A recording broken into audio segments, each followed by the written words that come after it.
The ship, bigger than Titanic, that vanished in seconds.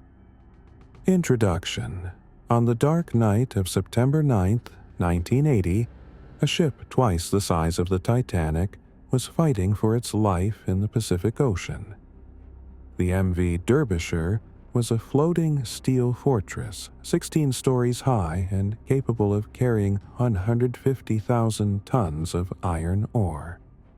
But in the blink of an eye, it vanished. No distress signal, no wreckage, no survivors. For 20 years, authorities claimed it was just an act of God. But one father, who lost his son on that ship, refused to believe it. This is the story of how he forced the world to find the truth at the bottom of the ocean. Chapter 1. The Typhoon and the Silence.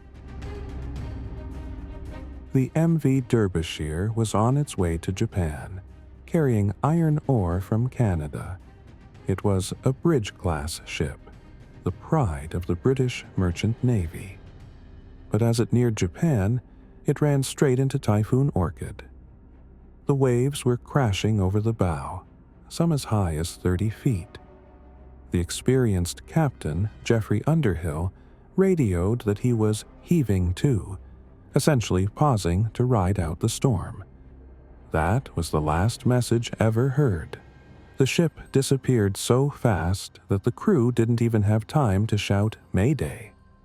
For 6 days, nobody even knew it was missing. When the search finally started, they found nothing. The British government quickly closed the case, blaming the weather. But Peter Ridyard, a retired ship surveyor whose son was on board, knew better. He suspected the ship had a fatal flaw. Chapter 2. The Sister Ship's Crack. Peter Ridyard started his own investigation. He looked at the Derbyshire's sister ships, identical vessels built by the same shipyard. What he found was terrifying. Just 18 months after the Derbyshire vanished, another sister ship, the Tyne Bridge, developed massive cracks in its deck during a storm. Then, another sister ship, the Kowloon Bridge, actually snapped in half and sank off the coast of Ireland. Every single ship in this class had the same problem. Cracks appearing in the same spot near the front of the ship. Frame 65. Peter presented this evidence to the government, proving the design was defective. But incredibly, they ignored him again, calling the evidence inconclusive. Chapter 3.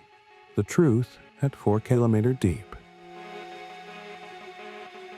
The families of the 44 lost crew members didn't give up. They crowdfunded their own search mission. In 1994, 14 years after the tragedy, they finally found the Derbyshire resting 4 kilometers deep on the ocean floor. The wreckage revealed the horrifying truth. It wasn't just a wave. The investigation showed that a small ventilation hatch on the front of the ship, the bosun's store, was not secured properly. When huge waves hit, water flooded into this small forward compartment. This extra weight pushed the nose of the ship down slightly. This allowed even bigger waves to smash onto the main cargo hatches. These hatches, which were designed too weakly, collapsed under the weight of the water. One by one, the massive cargo holds flooded.